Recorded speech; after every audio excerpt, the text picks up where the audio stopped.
Good morning, everyone. Here is COVID-19 deaths mapped out on a bar graph plot, and I'll click this here. And this is in the context, they're having a conversation speculating on what the second wave could be, what could inflate the numbers, basically. But I thought this was an interesting overlay. So this is deaths from March 1st, 2020 to July 7th, 2020. Today is July 20th. So the beginning of the pandemic was declared between March 8th and March 15th. And mask recommendations were declared around May 17th, between May 17th and 24th. And mandatory masks happened, July 7th? Just after July 5th here. Very interesting when looked at within this context. What is the motivation here?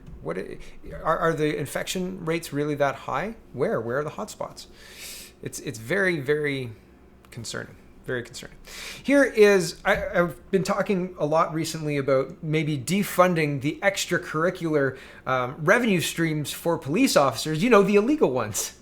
And here is another example of maybe we should be cracking down on this kind of systemic stuff. The tow truck cartels and the human trafficking that is happening among the ranks of the police in Ontario, and maybe lay off the witch hunt of looking for racism or whatever you want to call it. It's crazy. So here's the tweet. Toronto police officer among 10 charged in underage human trafficking probe. The officer has been suspended with pay and will appear in court this month. So you're innocent until proven guilty. So you get to be under investigation. And because you're under investigation, you can't be enforcing the law because, well, that's not very appropriate, right? So they pay them and they're off on their own leave until the investigation's done. But presumably, if he's charged being charged in human trafficking, that's pretty serious, right? So you would imagine that he's probably, if proven, he's probably not going to be returning to the police force. And that's probably the right thing to have happen, right? Like if somebody is committing human trafficking and using their badge to shield them from law enforcement in any capacity, and I don't know the details. That's all the details I've got so far. Well, here's the details in the article. Toronto police say they've charged an officer and 9 other men in an underage human trafficking investigation. Constable Peter Roberts, 49, of Toronto, and the others are facing a charge of obtaining sexual services for consideration from a person under 18. They say an investigation into the sexual exploitation of a 16-year-old girl started in November. Investigators say they set out to find people who paid for sexual services from the girl earlier this year. The officer involved has 11 years of experience with the police service and worked in 51 Division. The officer has been suspended with pay and will appear in court this month. So that's all the details I have. Nothing more than that. But man, if true, he should not be a police officer. Moving on, here is, I'll do this and then we'll go to that one. Police charge, CBC is reporting, police charged 3 people after Black Lives Matter protesters splatter paint on statues in Toronto. Black Lives Matter Toronto claims credit for defacing and calls on city to defund police. Do you get to have a place at the table if you're terrorizing people? Like, do you get to have a place at the table if you're destroying public property? Do you get to go and demand things of the public service after defacing public property? I don't really think so. I think that probably eliminates you from the consideration, right? I don't think that it's like having your 5-year-old destroy their bedroom and then demand you buy them new toys, right? Like, no, sorry, that's not how this works, buddy boy. It's very, very, it's very childish. It's really strange. Here we go. Toronto police. Charging these people is not strange. Toronto police have charged 3 people after Black Lives Matter protesters splattered paint on statues at the Ontario Legislature and Ryerson University. 2 women, Jenna Reed and Danielle Smith, aged 35 and 47, respectively, and 1 man, Daniel Gooch, 35, all of Toronto, have been charged with 3 counts of mischief under $5,000 and conspiracy to commit a summary offense, according to Toronto police. Black Lives Matter Toronto has claimed credit for defacing the statues of former Prime Minister John A. Macdonald, King Edward VII, Equestrian, and Egerton Ryerson, and called the action an artistic disruption. There you go. Very, very interesting. You can maintain your place on the table if you call it an artistic disruption. However, here is the news not reporting some very interesting details. This guy is reporting it. Justin Justin is right. He says, well, CP24, CBC News, CBC Toronto, CTV Toronto, CTV News even mentioned that one of 3 Black Lives Matter Toronto protesters arrested and charged is a music teacher at Toronto District School Board. Just curious, because you'd think that would be news, right? Parents might want to know. And here he is. And if you look at his Twitter feed, at Mr. Gooch Music, as according to this image here, he teaches like grades 7, 8, and he teaches young kids too. It's like primary age. It's very interesting. You can look at the thread if you're interested. The thread is linked in the description. There are a lot of people who point out that if you have a criminal, if he's found criminally responsible, if you have a criminal record, you'll lose your teaching license. And that's just the standards of the board in Ontario. Very interesting, right? And it's in the same vein as the police officers. Is this the kind of person that you want teaching children, regardless of whether they teach music well or not, right? Like, I don't know. And does the artistic expression excuse the arrest? The jury's out. I did it for Black Lives Matter. Good enough, right? Good enough. Maybe. Here's Ahmed Hassan, and he says, the government of Canada is not looking at charging capital gains on primary residents. This is not under consideration by our government. Any suggestion otherwise is false. And here's the Yahoo News article. And first I'll show you the Blacklocks article. Blacklocks is a reporter in Ottawa, and he's got, I don't know, back channels, or he's got official press credentials, and he reports, like he gets in there and he talks to the ministers. I follow a couple of the reporters, and so yeah, they're quite worthwhile. Get a subscription. They're a bit expensive. I don't have one yet, but here's the free version, and it says Feds eye home equity tax. CMHC is spending $250,000 researching a first ever federal home equity tax. Organizers of the research project earlier likened homeowners to lottery winners whose residences were tax shelters. The objective is to identify solutions that could level the playing field between renters and owners. Is your house a lottery win? Did you win that lottery when you got your house? I mean, it seems suspect. And also, in the article, and here's the article here. This is the original tweet that linked to the Blacklocks report that I just read. And the tweet says basically what I just said. And CMHC responds and says, this conversation and headline are misleading. This is Yahoo News, by the way. Funds at Gen Squeeze through our solutions lab was to research solutions to housing, wealth, and inequity. A home equity tax is an incorrect characterization of upcoming research. Plus, it's not a tax policy decision. So, and down here at the end of the article, it says, a spokesperson for Generation Squeeze said in an email to Yahoo Finance Canada, the 18-month project is currently in the design stage, with sessions expected to begin in September 2020. That's a few months from now. The specific solutions of focus will be determined by the stakeholders themselves once the process begins. So Ahmed Hassan is accurate in his tweet. There is currently, this is not under consideration by the current government, because nothing is under current consideration, because nothing happens until September 2020, when the specific solutions of focus will be determined by the stakeholders themselves once the process begins. So right now, all they've done is get a report to study that. If a $250,000 report to study the impact of taxing first home equity. They already tax a second home. Like if you own a second home and you make money on it, if you make $10,000, $5,000 of those dollars goes to the tax. I believe that it's 50% right now, and so this seems like a way to accurately say, no, we're not talking about that, but to also study it at the same time, right? It's a slippery words. It's a forked tongue, right? Slippery words. I don't think people say that.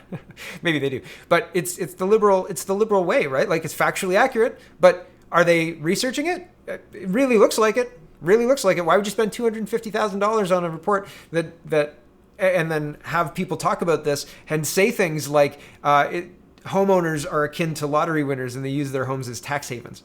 Okay, no, that's not correct. It's a purchase. I mean, owning a home was part of the American dream, the dream of the middle class, right? And now they're saying, oh wow, those tax haven, tax dodging monsters, right?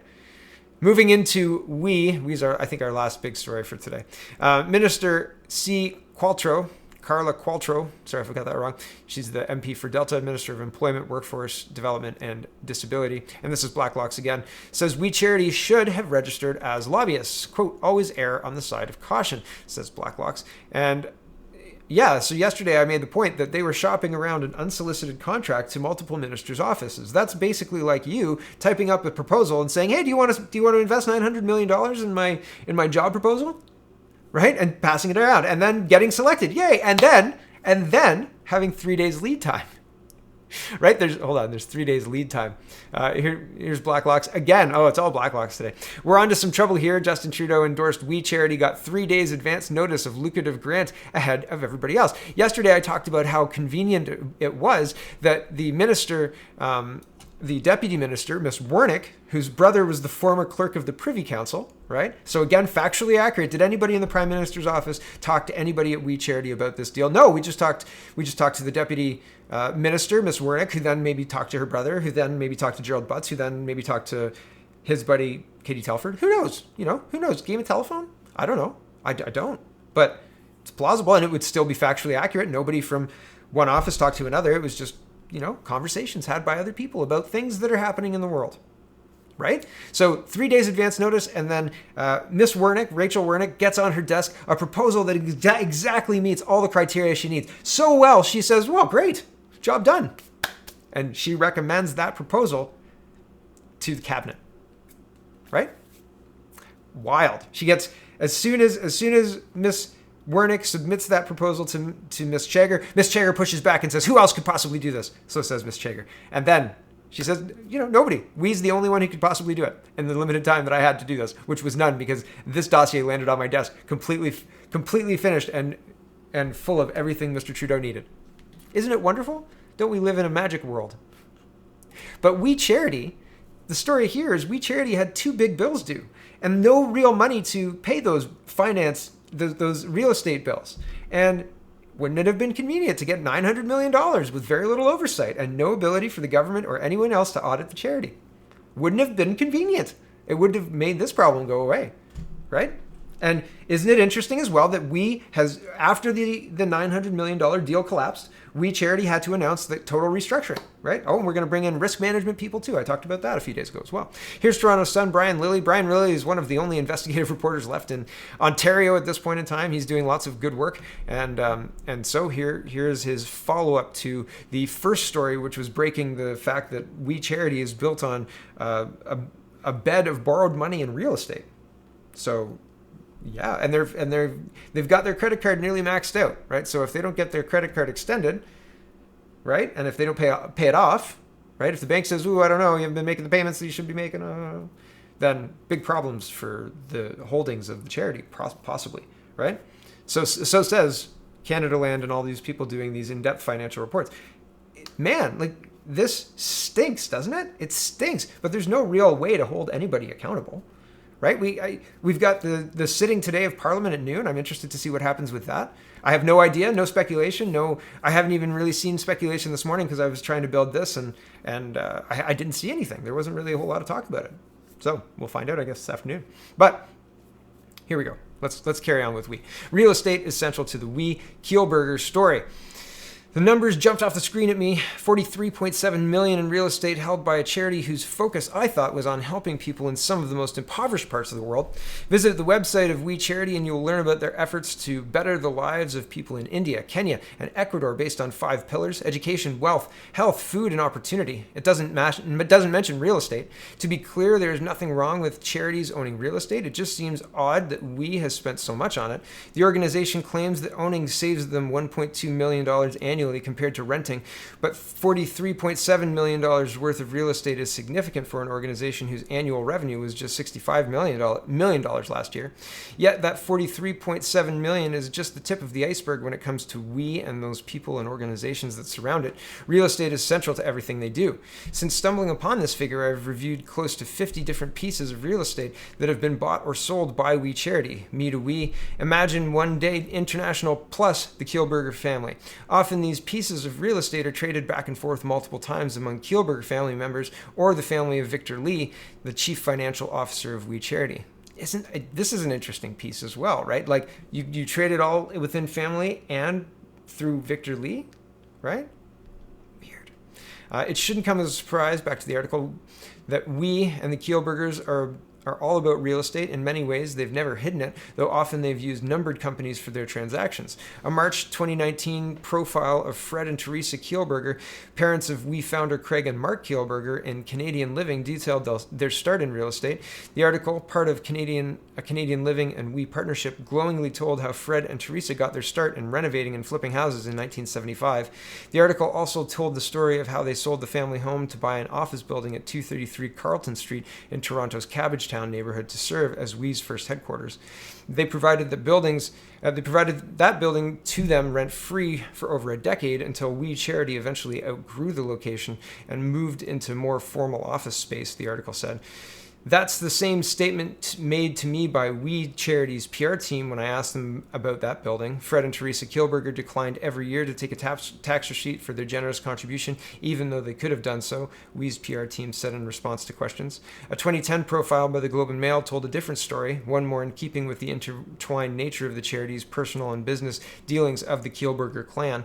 As a donation to the charity, Me to We pays the parents $97,200 rent a year, which covers just the mortgage, interest, and property tax, the Global wrote at the time. So the parents own a numbered company, which owns the building, and they rent it out to the company owned by their sons, Me to We, for $97,200 per year. Me to We allows We Charity, then called Free the Children, to use some of the office space for free and takes charitable tax receipt discount.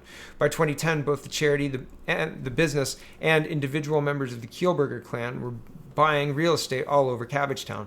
There were 7 other properties on Carlton Street purchased along with other properties scattered throughout the neighborhood. As far as I can tell, the real estate in Cabbagetown has been sold off by We and the other charities. They've moved south to own the block on the south side of Queen Street between Parliament and Berkeley Street South.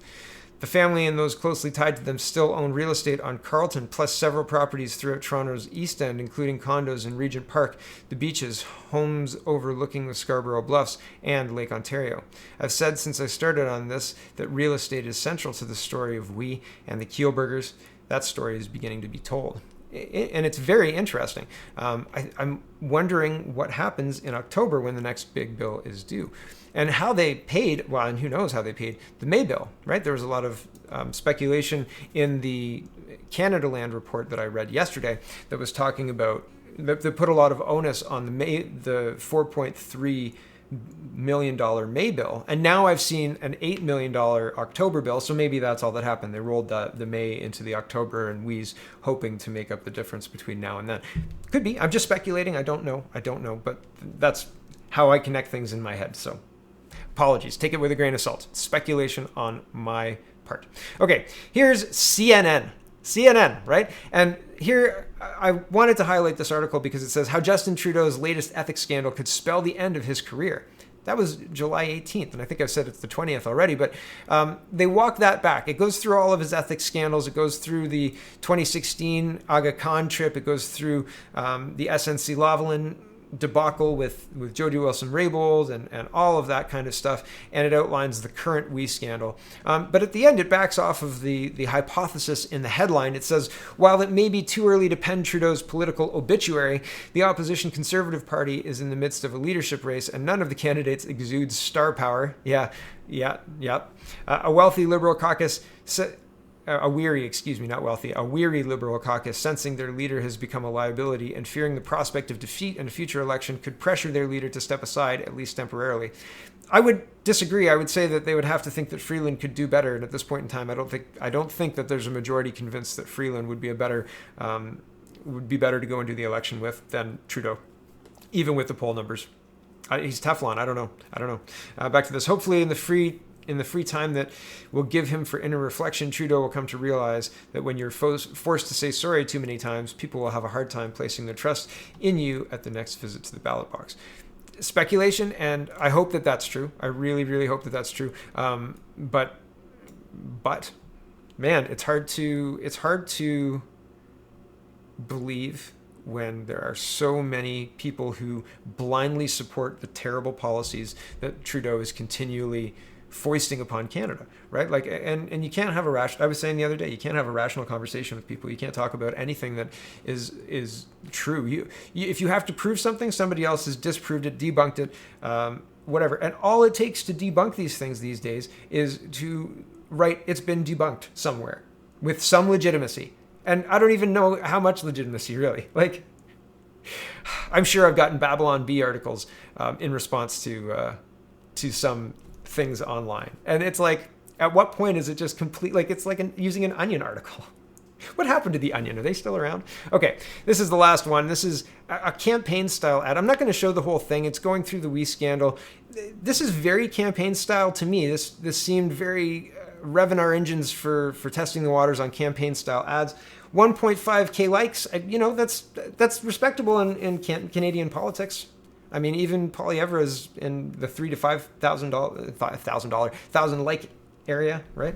It's for big tweets, for medium tweets, 800 to 1,800, right? Same as any kind of MP. But this kind of stuff, to me, signals maybe an election's closer than we think. Here it is, and this is the end of the show today. Well, this is close to the end. Last story anyway. 21 minutes? All right. Hey, Duffer and Caledon.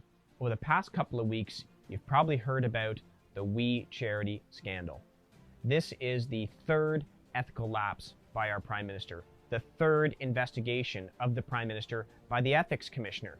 No other Prime Minister in Canadian history has ever been investigated by the Ethics Commissioner. And for Prime Minister Justin Trudeau, it's number 3. And this time, it's a big one. $1 billion, a sole-sourced contract to an organization that has very close ties to not just the Prime Minister, but also the Finance Minister.